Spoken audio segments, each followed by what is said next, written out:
മധ്യ കേരളത്തിൽ മഴ ശക്തമായി തുടരുകയാണ്. കനത്ത മഴയിലും കാറ്റിലും നിരവധി നാശനഷ്ടങ്ങൾ ഉണ്ടായിരിക്കുന്നു.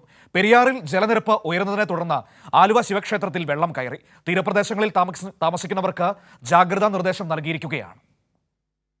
മധ്യ കേരളത്തിൽ മഴ ശക്തമായതോടെ ജലനിരപ്പ് ഉയരുകയും കാറ്റിൽ നിരവധി വീടുകൾ ഭാഗികമായി തകരുകയും ചെയ്തു. നീരൊഴുക്ക് വർദ്ധിക്കുന്ന സാഹചര്യത്തിൽ മലങ്കര ഡാമിന്റെ 3 ഷട്ടറുകൾ തുറന്നു. പെരിയാറിലും ജലനിരപ്പ് ഉയരുകയാണ്.